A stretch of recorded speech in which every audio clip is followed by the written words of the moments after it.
ఒకప్పుడు రాజమౌళి డైరెక్షన్ లో హీరోయిన్ గా చేసిన ప్రియమణి పెళ్లైన కొత్తల సినిమాతో తెలుగులోకే ఎంట్రీ ఇచ్చింది. అలాగే డాన్స్ షోలో జడ్జిగా చేస్తూ హీరో జగపతి బాబు ప్రియమణికి నిజంగానే హైదరాబాద్ లో ఫ్లాట్ గిఫ్ట్ గా ఇచ్చాడా? 60 ఏళ్ల వయసున్న వ్యక్తితో ప్రియమణి డేటింగ్ చేస్తుందా? అలాగే హీరోయిన్ గా ఎదగటానికి ప్రియమణి ఎంచుకున్న దారేంటి?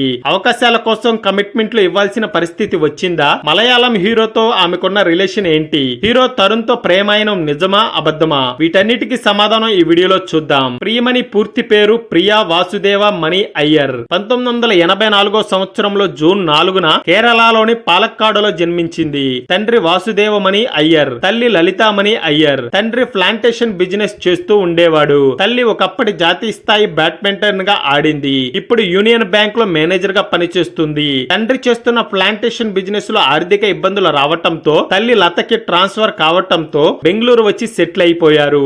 ఇంటర్మీడియట్ చదువుతున్నప్పుడు తన ఫ్రెండ్స్ మోడలింగ్ చేస్తూ డబ్బులు సంపాదించటం చూసిన ప్రియమణి తాను కూడా మోడలింగ్ చేయాలని ట్రై చేసింది. అలా చేస్తున్న సమయంలో డైరెక్టర్ భారతీరాజా కొత్త వాళ్లతో సినిమా తీస్తున్నాడని తెలిసి ఆడిషన్ కి వెళ్ళింది. అలా ఆ సినిమాకి సెలెక్ట్ అయ్యింది. కానీ ఆ సినిమా ఆశించిన ఫలితం ఇవ్వలేదు. ఇక మలయాళం హీరో పృథ్వీరాజ్ హీరోగా వచ్చిన సత్యం సినిమాలో హీరోయిన్ గా ఛాన్స్ వచ్చింది. ఆ సినిమా రిలీజ్ అయ్యి సూపర్ హిట్ అవటంతో అలాగే ఆ సినిమాలో పృథ్వీరాజ్ తో మంచి పరిచయం ఏర్పడటంతో ఆ తర్వాత వీరిద్దరూ మరో 2 సినిమాలు నటించటమే కాక పృథ్వీరాజ్ తో తాను తమిళంలో నటించిన ఫస్ట్ సినిమాకి కూడా ప్రియమణిని హీరోయిన్ గా తీసుకోమని చెప్పాడు. అలా వీళ్ళిద్దరి మధ్య రిలేషన్ ఉందనే రూమర్స్ వచ్చాయి. కానీ పృథ్వీరాజు ప్రియమణితో డేటింగ్ లో ఉంటూనే ఢిల్లీలో ఉన్న ఒక జర్నలిస్ట్ తో కూడా సిన్సియర్ గా లవ్ రిలేషన్ లో ఉంటూ వచ్చాడు. కానీ సడన్ గా ఒక రోజు కుటుంబం సమక్షంలో సుప్రియ అని పెళ్లి చేసుకున్నాడు. అది తెలిసిన ప్రియమణి ఒక్కసారిగా షాక్ అయిపోయి పృథ్వీరాజ్ తో బ్రేకప్ చెప్పేసింది. ఇదిలా ఉండగా జగపతి బాబుతో ఒక ఫంక్షన్ లో పరిచయం ఏర్పడగా ఆయన నటించబోతున్న పెళ్లైన కొత్తలో మూవీలో అవకాశం ఇప్పించాడు.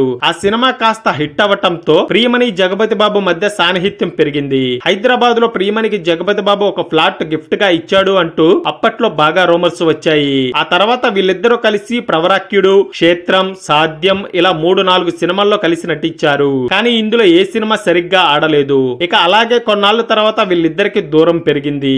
కొన్ని రోజుల తర్వాత నవవసంతం సినిమాలో హీరో తరుణ్ తో మంచి పరిచయం ఏర్పడి తనతో పేకల్లోతో ప్రేమలో మునిగింది ప్రియమణి. కానీ హీరో తరుణ్ అప్పటికే ఆర్తి అగర్వాల్ తో లవ్ రిలేషన్ పెట్టుకొని వాళ్ళ అమ్మ నో చెప్పటంతో బ్రేకప్ చేసుకున్నాడు.